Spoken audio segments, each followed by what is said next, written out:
আসসালামু আলাইকুম রহমতুল্লাহ। নবম শ্রেণীর সবচেয়ে শিক্ষার্থী বন্ধুরা, আশা করি তোমরা সকলেই ভালো আছো। আমি আলহামদুলিল্লাহ ভালো আছি।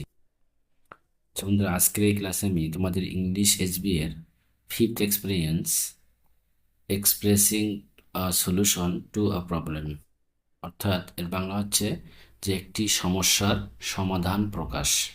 ঠিক আছে, expressing a solution to a problem মানে হচ্ছে একটি সমস্যার সমাধান প্রকাশ। সো বন্ধুরা, এই এক্সপিরিয়েন্সের ফার্স্ট অ্যাক্টিভিটি 5.1.1 এই অ্যাক্টিভিটি নিয়ে আলোচনা করব। সো বন্ধুরা, যেহেতু আজকে আমাদের একটি নিউ এক্সপিরিয়েন্স বা নতুন অভিজ্ঞতা এবং নতুন অ্যাক্টিভিটি, ঠিক আছে। সো বন্ধুরা, তাহলে এই অভিজ্ঞতা শেষে বা এই এক্সপিরিয়েন্স শেষে আমরা যে কম্পিটেন্সি বা যে যোগ্যতা অর্জন করব সেটি আমরা একটু দেখে নেব। তো চলো তাহলে দেখে নিই। তোমরা দেখো, expressing solution to a problem, অর্থাৎ একটি সমস্যার সমাধান প্রকাশ। এই অভিজ্ঞতা শেষে বা এই এক্সপিরিয়েন্স শেষে তোমরা তোমাদের যে পাঁচটি কম্পিটেন্সি আছে বা পাঁচটা যোগ্যতা আছে, তার 3 নম্বর যে যোগ্যতাটি বা 3 নম্বর যে কম্পিটেন্সিটি আছে সেটি তোমরা অ্যাচিভ করবা বা অর্জন করবা। ঠিক আছে বন্ধুরা। সো এখানে বলা হচ্ছে কি, দেখো, ability to identify structures and organisations of different genres, অর্থাৎ বিভিন্ন প্রকার যে লেখা আছে, অর্থাৎ ধরো কোনোটি কবিতা, ঠিক আছে, কোনোটি গদ্য, কোনোটি উপন্যাস, ঠিক আছে, বা কোনোটি নাটক, ঠিক আছে। তো বন্ধুরা, এই ধরনের যে লেখাগুলো আছে, এই যে বিভিন্ন প্রকার লেখাগুলো আছে, এগুলো তোমরা আর কি যে এই লেখাগুলোর গঠন, ঠিক আছে, বা কোন লেখাটা কিরকম হবে, ঠিক আছে, নাটক কিভাবে লিখতে হয়, কবিতা কিভাবে লিখতে হয়, ঠিক আছে, উপন্যাস কিভাবে লিখতে হয়, ঠিক আছে, এর যে গঠনগুলো আছে এগুলো তোমরা আইডেন্টিফাই করতে পারবা এবং সেই অনুযায়ী সেগুলোকে কি সংগঠন করতে পারবা, অর্থাৎ কি সেগুলোকে তোমাদের বা উদ্দেশ্য অনুযায়ী বা তোমার যেটা দরকার সেই অনুযায়ী সেগুলোকে তোমরা কি করতে পারবা, সংগঠন করতে পারবা, সাজাতে পারবা। সো আশা করি বুঝতে পারছো। তাহলে এই অভিজ্ঞতা শেষে তোমরা তোমাদের 3 নম্বর যে কম্পিটেন্সিটি আছে সেটি অ্যাচিভ করবা। ঠিক আছে। তো চলো তাহলে আমরা মূল আলোচনায় চলে যাই। তোমরা দেখো, তাহলে expressing solution to a problem এর ফার্স্ট যে অ্যাক্টিভিটিটি আছে সেখানে যে ইনস্ট্রাকশনটি দেওয়া আছে সেটি আমরা একটু দেখে নিই। So look at the illustration below and discuss in pairs what it appears to you, অর্থাৎ বলা হচ্ছে নিচের ছবিটি দেখো এবং ছবিটি দেখে তোমার কি মনে হয় তার জোড়ায় আলোচনা করো। ঠিক আছে। যেমন ধরো এখানে একটা ছবি দেখতে পাচ্ছি। সো এই ছবিটা দেখে আমাদের মনে কি হচ্ছে, মানে কি মনে হচ্ছে ছবিটা দেখে, ঠিক আছে, বা এখান থেকে আমরা কি ধারণা পাচ্ছি বা আমাদের কনসেপশনটা কি সেটা আমাদেরকে জোড়ায় আলোচনা করতে বলা হচ্ছে, পেয়ারে আলোচনা করতে বলা হয়েছে। Then share your thoughts with the class, তারপর তোমার ভাবনাগুলো শ্রেণীতে শেয়ার করো। ঠিক আছে।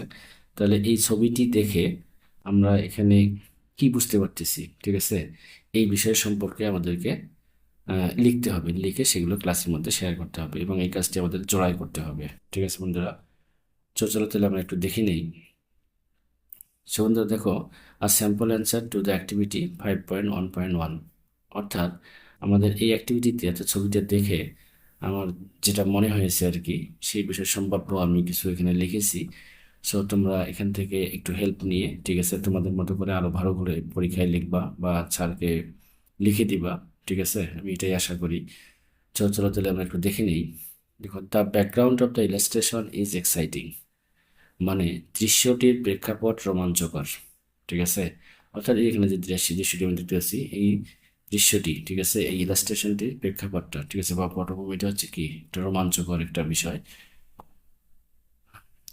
A man is jumping from one cliff to another, একজন লোক একটা খাড়া পাহাড় থেকে আরেক খাড়া পাহাড়ে লাফ দিচ্ছে।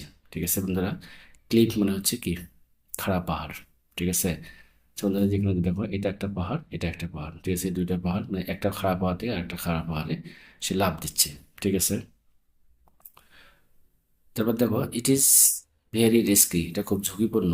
If he falls down death is inevitable, যদি সে পড়ে যায় তবে মৃত্যু অনিবার্য।